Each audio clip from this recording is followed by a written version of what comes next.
নমস্কার, আমি আবার আপনাদের কাছে ভিডিও নিয়ে চলে এসেছি। তো এখন আমি একদম ছোট্ট করে একটা গল্প বলছি আপনাদের কাছে। সেটা হচ্ছে বিশ্বাস। বিশ্বাস করাটা সত্যি খুব কঠিন হয়ে পড়েছে আজকাল।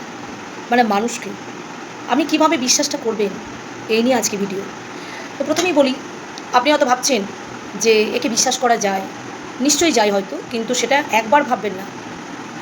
১ থেকে ১০০ বার ভাববেন যে ওকে সত্যি বিশ্বাস করা যায় কি না। আর আপনি যে কাজটা করতে দেবেন, সেটাও কিন্তু আপনাকে ভাবতে হবে যে দেবেন কি দেবেন না। কারণ বিশ্বাস এমনই জায়গা, যে জায়গার থেকে মানুষ যদি একবার আঘাত খায়, সেখানে কিন্তু আপনি পরবর্তীকালে তাকে আর বিশ্বাস করতে পারবেন না, যদি সে বিশ্বাসঘাতক কাজটা করে। তাই আপনাকে করার আগে অনেকবার ভেবে করতে হবে যে আমি বিশ্বাসটা করতে পারবো কি না।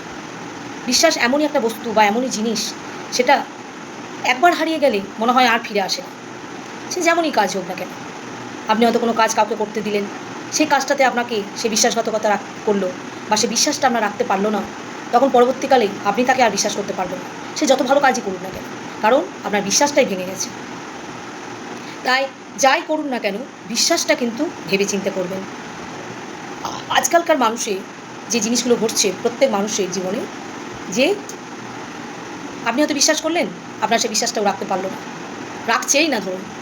তাই বিশ্বাস করার আগে আপনি যে কাজটা তাকে দেবেন, সেটা ভেবে চিন্তে আপনি কিন্তু বিশ্বাস করবেন তাকে।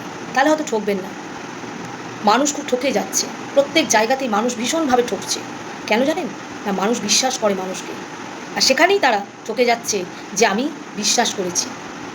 তাই সাবধানতা করে দিচ্ছি আপনাদেরকে, কারণ আমি অনেকবার আমার জীবনে অনেকবার এই ধরনের ঘটনা ঘটেছে।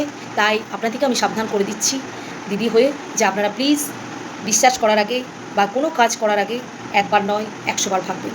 তাহলে দেখবেন আপনাকে আর ঠকতে হবে না। অন্তত বিশ্বাসের কাজটা সে করছে কিনা সেটা একবার আমি দেখবেন। যাই হোক, আজকে এটুকুই। ভালো থাকবেন, সুস্থ থাকবেন। আমি আবার পরের ভিডিও নিয়ে আমার কাছে আসছি।